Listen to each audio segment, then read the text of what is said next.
Hello students.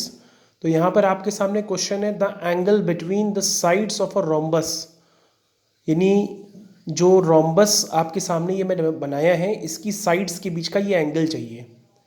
क्या relation दिया है? Whose root two times sides is mean of its two diagonal, यानी root two times of its sides और mean of its diagonal. तो इस relation को मैंने यहाँ बना रखा है। मैंने कंसिडर कर ली इसकी साइड क्या है, स्मॉल ए है, इस डायगोनल की लेंथ d1 है, इस डायगोनल की लेंथ d2 है। रोम्बस के डायगोनल 90 डिग्री पे बाइसेक्ट करते हैं। अगर ये d1 है तो ये d1/2 होगा, ये भी d1/2 होगा, और अगर ये d2 है तो ये d2/2 होगा, ये भी d2/2 होगा। अब क्या रिलेशन है कि root two times of its sides किसके इक्वल है? Mean of its diagonal. यदि डायगोनल की लेंथ d1 और d2 है तो उसका मीन क्या हुआ? d1 + d2/2। ये आपके पास रिलेशन एक तो ये गिवन है।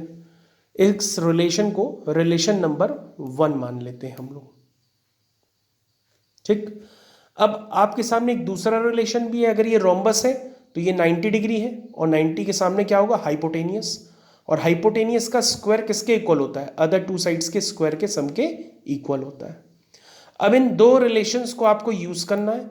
इन दो रिलेशंस को यूज करके आपको आंसर्स निकालने हैं। चलिए, सबसे पहले हम इसमें स्क्वायरिंग कर देते हैं। जब हम इसमें स्क्वायरिंग करते हैं तो कुछ ऐसा रिलेशन आ जाता है। यहां पर इस रिलेशन यानी कि d1² और d2²/4 इसकी वैल्यू को हम पुट कर देते हैं कि वैल्यू a² है। सिंप्लीफाई कर देते हैं तो a² = d1 d2/2 आ जाता है। अब a² को हम फिर से यहाँ पर इसकी वैल्यू फिर से सब्सिट्यूट कर देते हैं।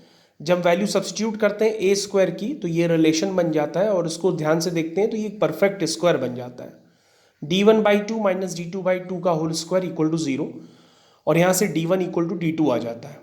अब आप क्लियर यहाँ पे कर चुके हैं कि यहाँ पे डायगोनल्स की लेंथ इक्वल है, और कभी भी डायगोनल्स की लेंथ इक्वल होती हैं और ये साइड्स तो इक्वल हैं ही रोम्बस की वजह से, तो ये क्या बन जाएगा? ये स्क्वायर बन जाएगा, क्योंकि स्क्वायर के डायगोनल की लेंथ भी इक्वल होती है और उसकी साइड्स भी इक्वल होती हैं। अब ये स्क्वायर बन गया। अगर ये स्क्वायर है तो उसकी एडजेसेंट साइड्स के बीच का एंगल क्या होगा? 90 डिग्री होगा। इसका मतलब इसका आंसर क्या है? 90 डिग्री। आपसे पूछा गया था एडजेसेंट साइड्स के बीच का एंगल, तो ये क्या है? 90 डिग्री। Thank you.